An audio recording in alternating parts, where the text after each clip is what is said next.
Alright YouTube everyone, welcome back to the channel. Today I've got some more rank play for you guys to enjoy. I'm going to be showing you SMG players how to break hills, how to hold hills, when to push out, when to play passive. I'm going to be giving you all the breakdown in today's video. Make sure to drop a like if you're enjoying the videos because your support helps me continue with the daily uploads. Let's get right into it. Really strong start to the P1 there. What I'm doing is I'm playing this gate side, looking at the minimap. I got a teammate set up in hill. I got my team all around the hill area, so right now just going to play around the gate and make sure nobody comes and flanks our team. Right here with P1, I'm more worried about P2. P2 is a very big money hill on this game, so it's quite important to get that early setup. Right here, while my team's kind of rotating, my main objective is to snake this box and just make sure I can keep the opponents off the hill. I'm quite wary of my surroundings. Right here, looks like I'm by myself, so I kind of have to play the different angles and just make sure nobody can come and flank me. With 10 seconds left, I'm not worried about P1. I'm going to go to P2. Some really good shots there to get that guy off the top. And now my teammates are spawning here. So the ideal situation, the ideal setup you want in this hill is you want an assault rifle player playing on this top area here, maybe this top bridge catwalk there. So how I just died there was actually really good play from my opponent. What they did is they sent one guy through the bridge, and as he was pushing through, I got distracted by him. His teammate predicted I was going to be off the bridge right there, and he basically pre-aimed me and got the kill. So it was quite good from my opponent there. But as I was saying earlier, the setup you want on this hill is you want an SMG kind of roaming around maybe the tunnel area or kind of pushing out each side of the map. So you want an SMG on the left, you want an SMG on the right, you want an assault rifle on the top, and then you maybe want someone in the hill. What you want to do is push out as much as you can while basically spawning the opponents out kind of the furthest as possible. The team that does this the best in the CDO, in my opinion, is LA Thieves. When I watch them play Hardpoint, especially on this hill, they have a player playing all the way on the left and they have a player playing all the way essentially on the right by the car park.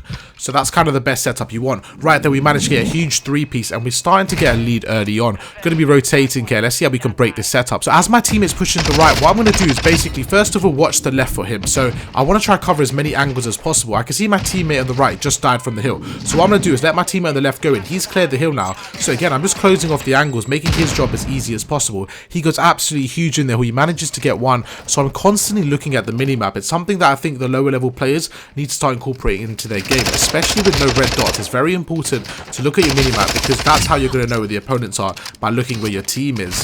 And I think that's something to get used to. Once you can kind of see where your team are, you can kind of in your head like plan out where your opponents are going to be. So right there, I saw my teammate go through the right lane. So instead of going with him, I knew that was clear. I went to the left. Something I do in my own gameplay, which I actually don't realize until I watch it back, is as I say that I absolutely fry that guy. But as I was saying, what I do in my gameplay quite a lot is I use my equipment to check a lot. So I don't necessarily use it to take out people or get kills like all the time. I sometimes use it just to clear doorways or kind of clear alleyways or something like that, just to give myself information of where the enemies could possibly be. Right here, let's see how we can break into this new hardpoint. So I actually got a really lucky spawn, so it's quite important to play my life there. I managed to get one and I'm going to back off here. I'm assuming that he's called that out to his teammate and he's going to kind of guess I'm going through the right door. So what I was going to do is go through the left there. He cameraed me, really good play from him. I maybe could have played my life a bit more there, but right now you can see I've spawned on the other side of the map. So right there, when I got blessed with such a good spawn, it's so important for me to play my life because I was so close to the hard point. I did actually throw my life away and this could have cost us, but fortunately for us, we're absolutely frying them, so it doesn't really matter too much. We get one there, and once again, as I was mentioning earlier, looking at my minimap, and I feel like the back alley here is going to be where the enemies are going to come from because my teammates are spawning on the right. This looks like the only area that's kind of closed off, and I'm expecting the enemies to come from there. Right there, I go for a nice little creddy angle, jump off the building. I don't think he's going to expect it, and because Sifu goes big with the three-piece, we get 4 people down. So what I'm going to do straight away is rotate, and right there, I literally just predicted them to come there. I went for the pre-fire. It worked out for one, but I did get knifed by the second, but really good play there to get the pre-fire off, and now we're ready for the new hill. So let's see how I break this.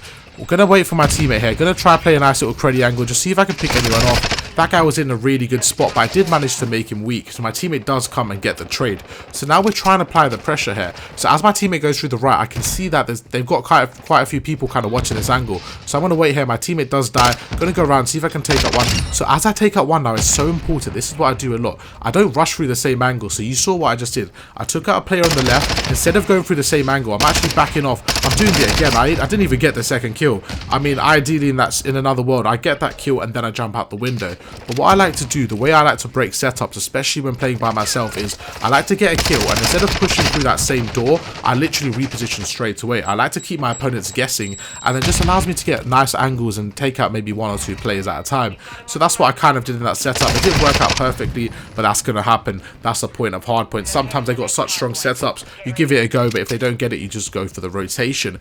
Now right here, we have a nice little lead, but what I want to do is, on this map, it's very easy to chain hills. So what I don't want to do is I don't want to give my opponents too much kind of leverage, give them a setup, and then, you know, let them get 60 seconds, because they can definitely make a comeback.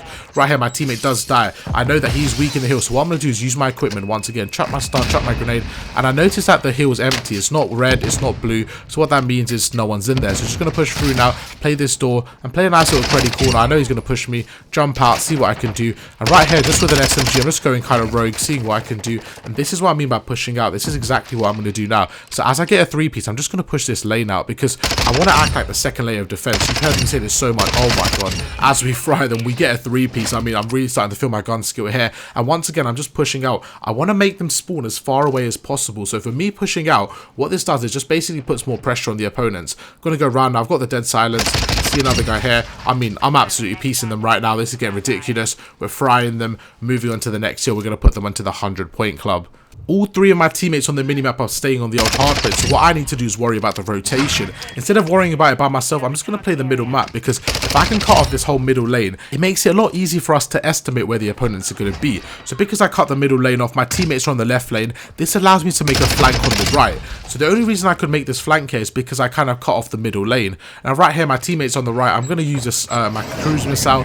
I actually prefer to use my cruise missile when we've got a setup. I know a lot of people do like to kind of break kills with a cruise missile, but I feel like there's always going to be a trophy system. Oh, that wasn't the best timing. There was a trophy system on there, so I guess my point was quite irrelevant.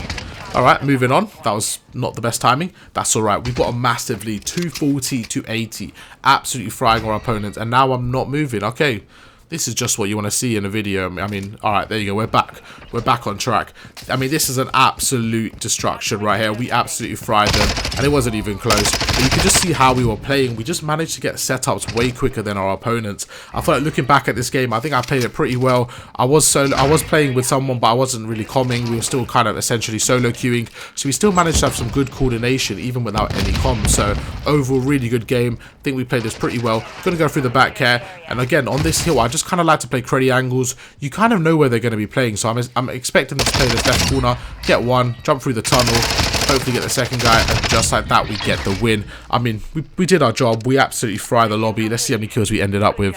33 kills. I mean, my teammate got 9, so you know, we did something right. Managed to get 33 kills. Let's see the play of the game. Okay, this has to be play of the game. As I was saying, when you're in this area, you push out. Well, got 1, got 2, backed off. I mean, that was just as simple as you like it. Very good game, 33 to 14. Hope you guys enjoyed. Make sure to drop a like.